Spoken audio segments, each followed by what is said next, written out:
नेहा मलिक जी पूना से।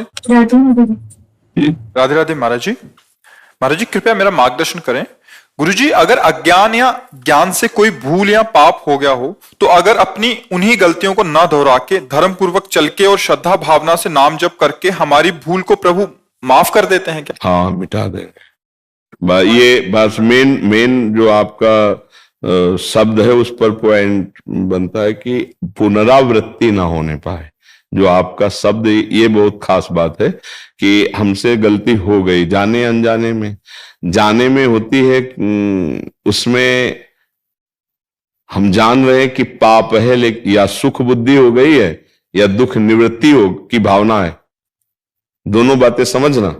हमसे कोई पाप बनता है या तो बहुत सुख बुद्धि होती है तो पाप है पर सुख भोगने को मिलेगा, और एक दुख निवृत्ति होती है कि पाप है पर इसको हटाना पड़ेगा, इसको मिटाना पड़ेगा।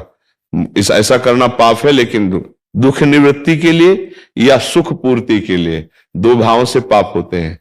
अब अगर दुख निवृत्ति के लिए हमने किया है तो वो पाप हमें भयानक दुख देगा आकर के। जैसे दुख निवृत्ति के भाव में गर्भस्थ शिशु है, डॉक्टर ने कहा इसके माइंड में कमी है, ये जो बच्चा गर्भ में तुम्हारा ये अमुक अंग इसका हीन है, तो दुख निवृत्ति बच्चा ऐसा पैदा होगा पूरे जीवन सेवा करनी पड़ेगी। ऐसा है कई तरह की दुख निवृत्ति के लिए, जैसे गर्भस्थ शिशु के लिए ऐसे बाहरी कई बातें हैं। दुख निवृत्ति के लिए किसी जीव की हत्या कर देना, ये हमारे घर में रहेगा तो ऐसा ठीक नहीं, उसे मार देना। किसी भी जीव को, जैसे किसी भी जीव को मारने का अधिकार नहीं, जैसे भूमि पे आपके रहने का अधिकार, ऐसे हर जीव का अधिकार है।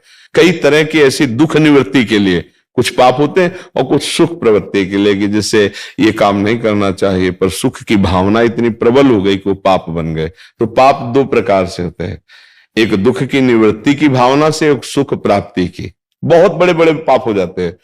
दुख निवृत्ति, सुख पूर्ति, दो भावनाओं से पाप होते हैं।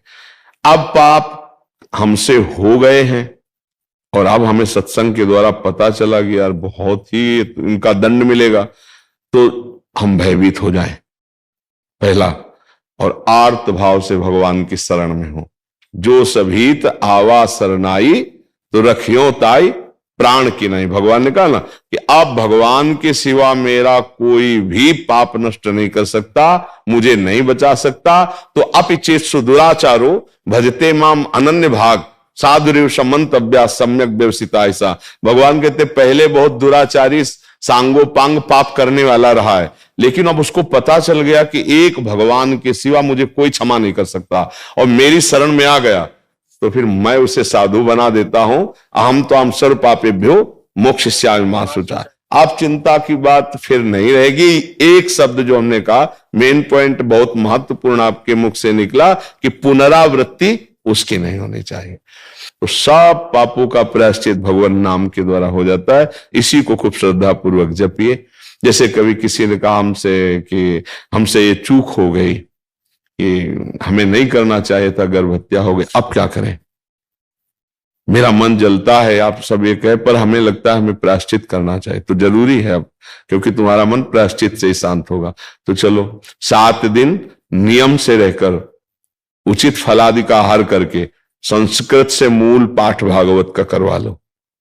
जैसे धुंधकारी जैसा महापापी जो प्रेत बन गया था, वो भी भगवत पार्षद रूप रखकर भगवान के धाम को गया, तो तुम्हारे पाप का मोचन हो जाएगा। वैसे भगवान नाम में बहुत सामर्थ्य है। नाम संकीर्तनम यस्य सर्व पाप प्रणाशन। सर्व शब्द है ना, कोई भी पाप ऐसा नहीं है जो नाम जप से नष्ट ना हो जाए, पर जो मेन बात है पुनरावृत्ति नहीं। अगर नाम जप का बल लेकर फिर पुनः, तो नामापराध लग जाएगा, फिर वो नाम प्रभाव नहीं देगा। ध्यान रखना, कानून है, कानून भागवतिक कानून, नामापराध कि नाम के बल से पाप करना। अब ये नामापराध आपको पापों से मुक्त नहीं होने देगा नाम जपने पर भी। ये मेन पॉइंट की बात आई कि पुनरावृत्ति, अब लो नशानी अब ना नशयो, तब सब काम बन जाते हैं।